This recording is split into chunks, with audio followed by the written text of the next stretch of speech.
You bought a house. You paid $400,000. You signed the mortgage. You make the payments every month. But here's what nobody tells you. You don't own it, and you never will. Even after 30 years, even after you've paid $700,000 total, even when the bank sends you the deed, there's someone else who has ultimate control, someone who can take it from you with a single piece of paper. 61% of Americans own homes. That's 80 million households, but every single one of them is one decision away from losing everything. Not because they stopped paying, not because they broke any law, but because 4 men across 150 years built a system where ownership is an illusion. And once you see how they did it, you'll understand why your house isn't really yours and never can be. Let me show you the 4 architects, the 4 moments when property ownership was quietly stolen and replaced with something that looks like ownership but functions like permanent rent. The system working exactly as designed. Before 1862, if you bought land, you owned it completely. You could do anything you wanted on it, build anything, grow anything, and nobody could take it from you unless you sold it or abandoned it. Taxes existed, but they were minimal, paid to local governments for roads and services. And if you didn't pay, the local sheriff might seize your property, but it was rare, contained, local. Then, the Civil War changed everything. Abraham Lincoln needed money. The war was costing $2 million per day. The treasury was empty, and the government had already issued greenbacks, paper money backed by nothing. But Lincoln's advisors had a better idea, a more permanent source of revenue that would survive long after the war ended. In 1862, Congress passed the Revenue Act, and buried inside it was a new tax, the property tax. Not on transactions, not on sales, on ownership itself. Every year, forever. Here's how they sold it. It's temporary, just to fund the war. It's minimal, just a fraction of property value. It's fair, the wealthy landowners can afford it. But here's what they didn't say. Once you tax ownership annually, ownership becomes conditional. You don't own property anymore. You lease it from the government. Miss a payment? They take it. Can't afford the tax? They take it. And the tax never goes away. Even after the war ended in 1865, the property tax remained. By 1900, every state had adopted it. And here's the mechanism. Your house is assessed by the government. They decide what it's worth, not you, them. Then they charge you a percentage annually, typically 1 to 2%. Doesn't sound like much, but look at what it means over time. $400,000 house, 1.5% tax rate. That's $6,000 per year. Over 30 years, that's $180,000. Over 50 years, $300,000. You paid $400,000 to buy it. You paid $300,000 in property taxes. You paid $700,000 total for your mortgage. That's $1.4 million for a $400,000 house. But here's the truly insidious part. The tax rises with home values. As your house appreciates, your tax increases. You're penalized for your property gaining value. And if you can't pay, they take everything.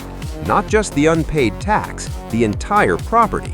You could owe $5,000 in back taxes. They seize and sell a $400,000 house, keep the $5,000, and until recently, they kept the entire surplus, $395,000. This is the Lincoln innovation. Make ownership conditional on annual payment, transform property rights into a rental agreement, and ensure government revenue forever. Lincoln was assassinated in 1865, but his property tax system persists 160 years later, and it's the foundation of the trap.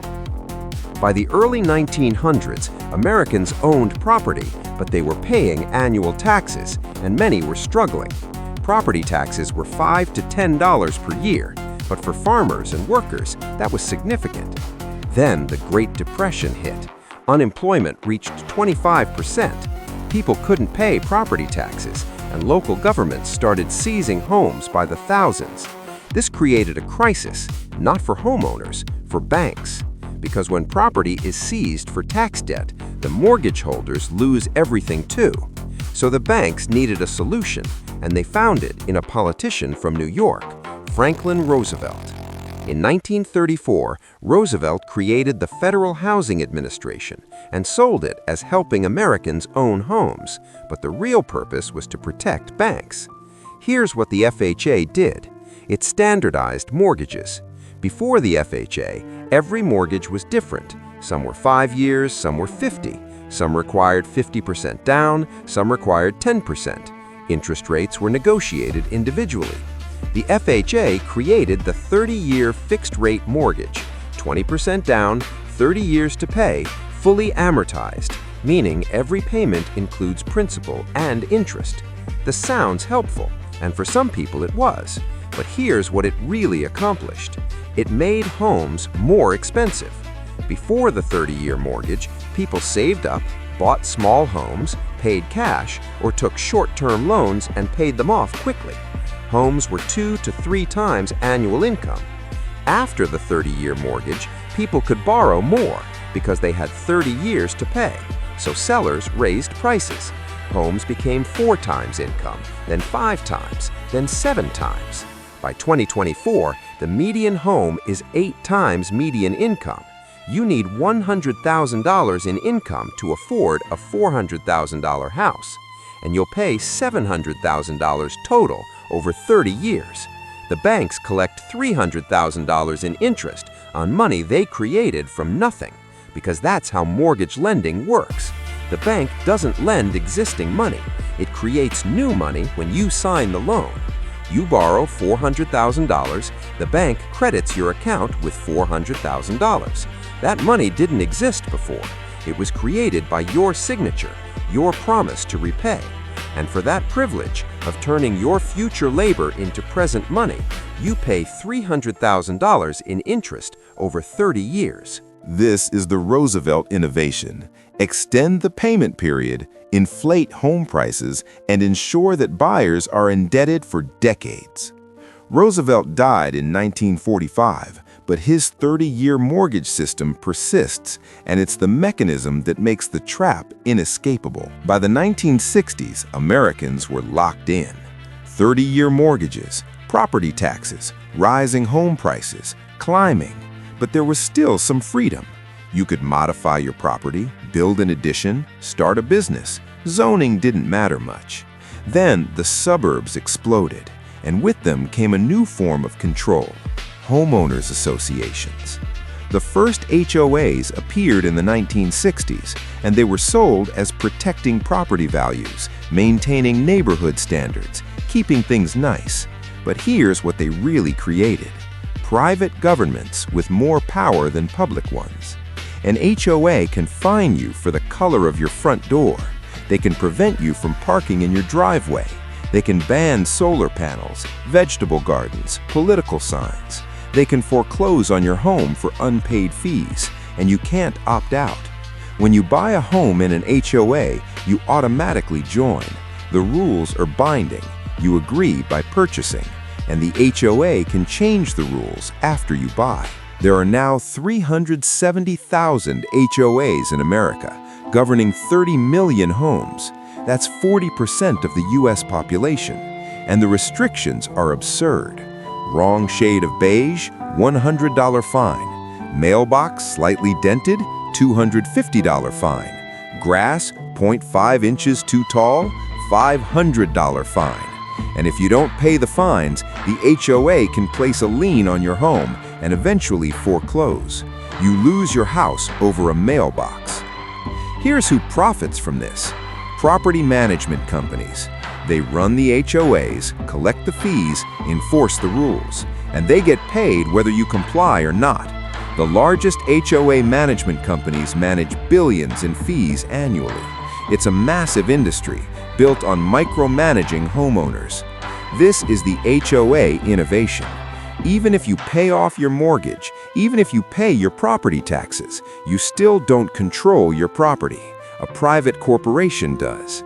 And this system was designed by real estate developers who wanted to ensure property values stayed high so they could keep selling expensive homes. The developer who perfected this model was William Levitt. He built Levittown, the first mass suburb, and he included strict HOA rules in every deed.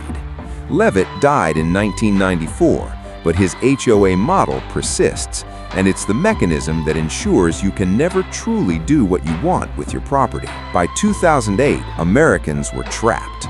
Mortgages, property taxes, HOA fees, and then the housing crisis hit. Millions of people lost their homes. Foreclosures reached 3 million per year. Families were evicted, thrown onto the street. And here's what should have happened. The banks that made predatory loans should have failed. The executives who committed fraud should have been prosecuted. The system should have been reformed. But instead, the government bailed out the banks and let them keep the foreclosed homes. This is where Ben Bernanke enters. He was Federal Reserve Chairman from 2006 to 2014, and he orchestrated the largest wealth transfer in history. When the housing market collapsed, banks were stuck with millions of foreclosed properties. They couldn't sell them without crashing prices further, so Bernanke had the Federal Reserve buy them, not directly, through a program called quantitative easing. The Fed created trillions of dollars and used it to buy mortgage-backed securities from banks. This propped up prices, prevented the market from clearing, and ensured that homes stayed expensive. But here's what else happened. Investment firms saw an opportunity. With Fed money flowing and prices stabilized, they started buying foreclosed homes by the thousands. Blackstone bought 80,000 homes. Invitation Homes bought 50,000. American Homes bought 40,000. They turned them into rentals, and they raised rents every year. The average rent has increased 30% since 2010, while wages grew 15%. This is the Bernanke innovation.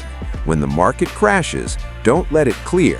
Prop it up with printed money and let institutions buy the assets. The result? Home ownership for people under 35 has dropped to 40%, the lowest in 70 years. An entire generation is locked out. Bernanke left the Fed in 2014, but his bailout system persists, and it's the final piece of the trap. Now, let me show you how these 4 architects built a system where you can never truly own your home. Start with Lincoln's property tax. You must pay annually, forever, or lose everything.